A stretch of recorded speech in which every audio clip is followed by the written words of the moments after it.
Salam sejahtera Malaysia, denyut nadi suara rakyat bergema di channel ini. Jangan lupa tekan butang subscribe, like dan share. Malaysia kita punya, cintai Malaysiaku, kita jaga kita.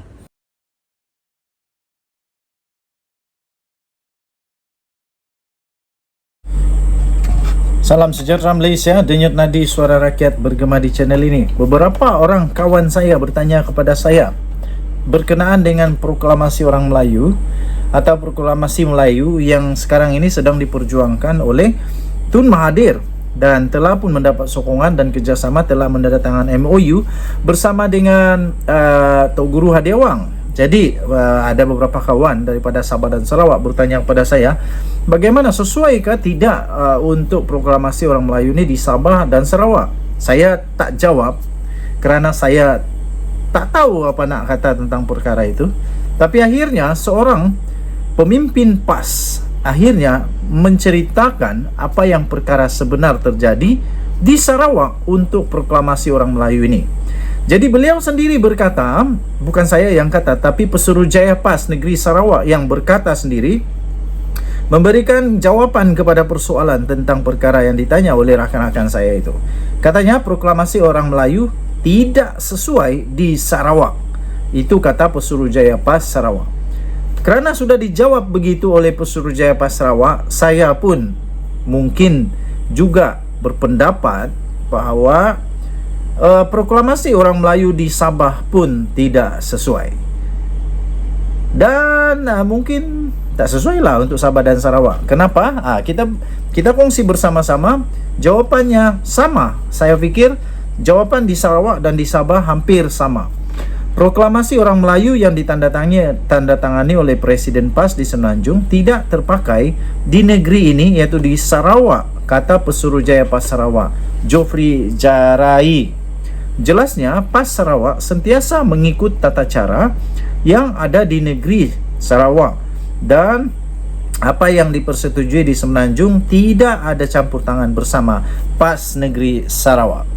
Katanya tiada masalah di peringkat negeri kerana kenyataan atau sokongan Presiden PAS Tan Sri Abdul Hadi Awang itu cuma diguna pakai di Semenanjung.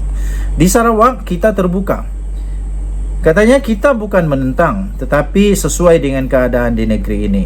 Katanya ketika ditemui media pada satu majlis ramah tamah Aidilfitri PAS Sarawak di Pejabat PAS Sarawak di sini hari ini. Proklamasi orang Melayu tersebut merupakan satu dokumen perjanjian membincangkan mengenai permasalahan, perjuangan dan masa depan orang Melayu.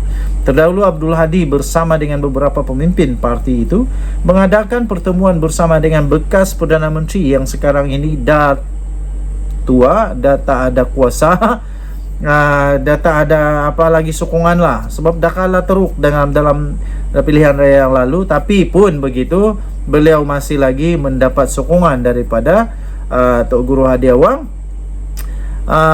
Mereka menyatakan sokongan serta menandatangani proklamasi orang Melayu bersama dengan Tun Mahathir. Bagaimanapun jelas Geoffrey, proklamasi orang Melayu di Semenanjung bertujuan untuk menyatukan orang Melayu. Katanya berkenaan dengan proklamasi orang Melayu, sekarang negara kita nampak banyak parti politik, jadi banyak perpecahan. Kita perlu untuk menyatukan orang Melayu supaya kita kembali hidup dengan aman, katanya. Walaupun motifnya untuk menyatupadukan orang Melayu, ia tidak bermakna kita tidak mengambil berat tentang kaum lain, katanya. Kerana kaum lain juga rakyat Malaysia, jadi tidak ada isu di sini di Semenanjung. Katanya, yang ini yang penting, ia berbeza di Sarawak. Kerana kita semua boleh hidup aman dan damai, dan dengan pelbagai kaum dan agama, Sarawak sangat bersatu, katanya, dan tidak memerlukan proklamasi itu. Saya fikir jawapannya untuk negeri Sabah juga sama dengan ini, iaitu ia berbeza di Sabah. Kerana di Sabah hidup aman damai, harmoni, dan pelbagai kaum, pelbagai agama boleh hidup dengan sangat bersatu di negeri Sabah. Jadi Sabah pun tidak memerlukan proklamasi itu. Saya fikir orang Sabah setuju dengan kenyataan ini. Mungkin juga ada yang tidak setuju, tapi di Sabah kita setuju. Saya rasa secara umumnya setuju. Kerana orang Islam di Sabah, maafkan saya, orang Islam di Sabah bukan bangsa Melayu. kebanyakan orang Islam di Sabah bukan bangsa Melayu, dan mereka tetap dapat melaksanakan kewajipan sebagai orang Islam, menjalankan ibadah sebagai orang Islam tanpa perlu untuk menjadi orang Melayu. Dan orang-orang Sabah yang lain yang bukan Islam tetap menghormati orang-orang Islam yang ada di Sabah. Jadi saya pikir jawapannya sama. Ia berbeza di Sabah. Saya ulang semula daripada Pesuruhjaya PAS Negeri Sarawak ini. Dia kata ia berbeza di Sarawak. Maafkan saya. Dia berbeza di Sarawak kerana di Sarawak kita boleh hidup aman dengan pelbagai kaum dan agama. Sarawak sangat bersatu dan tidak memerlukan proklamasi itu. Saya fikir di Sabah pun sama. Sementara itu, Geoffrey menjelaskan PAS terbuka kepada semua tanpa mengira bangsa dan agama.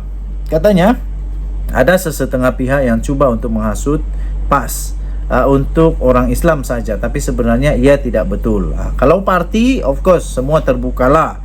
Semua terbuka. Tapi kalau untuk agama, tak tahulah. Jadi saya setuju juga. Siapa yang nak ikut PAS, ikut jalan, tak ada masalah. Tak ada masalah. Kita di negara yang demokrasi. Jadi kalau ada bangsa, ada suku kaum yang nak ikut PAS, tak ada masalah. Sebab kita demokrasi. Kita demokrasi. Jadi katanya PAS bukan parti Semenanjung, tetapi parti untuk semua.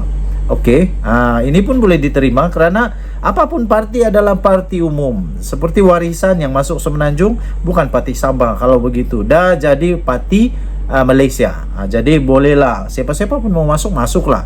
Jadi DAP pun, PAS pun perlu akui bahawa DAP juga bukan parti untuk bangsa Cina saja. Sebenarnya terbukti di dalam DAP ada orang-orang Melayu Islam yang menjadi pemimpin di sana, menjadi ahli MP di dalam DAP. Jadi sama, PAS bukan untuk Islam saja, DAP pun adalah parti yang berbilang kaum. Katanya PAS bukan parti Semenanjung tapi parti untuk semua. Sama seperti kami yang berasal dari Sarawak. Ada yang dari Miri, Limbang, Kuching, Saribas serta bahagian-bahagian lain. Betul, itu okey.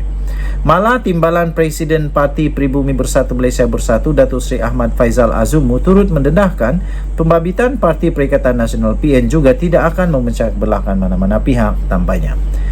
Tambahnya lagi, dalam kenyataan itu sudah tentu proklamasi ini akan menyentuh perihal politik orang Melayu dan kedudukan mereka di negara ini. Justru setiap individu Melayu berhak mengambil bahagian dalam membicarakan perihal bangsa sendiri tanpa menyentuh perihal bangsa lain, katanya. Okey, saya hormati kenyataan daripada Pesuruhjaya PAS ini yang sangat sensitif dengan keadaan negeri Sarawak. Sangat sensitif dengan keadaan di Sarawak, orang-orang di Sarawak, keharmonian di Sarawak. Jadi kita sama-sama untuk menjaga keharmonian negara Malaysia. Sabah, Sarawak ada caranya sendiri. Negeri ini, dua-dua negeri ini amat special pada pendapat saya kerana di sini tidak seperti di Semenanjung, di Sabah dan Sarawak caranya berbeza. Jadi saya respect, saya hormati, saya salut tinggi-tinggi kenyataan daripada Pesuruhjaya PAS Sarawak ini yang sangat-sangat memahami. Okey, Denyut Nadi Suara Rakyat bergema di channel ini. Kita jumpa lagi. Bye-bye.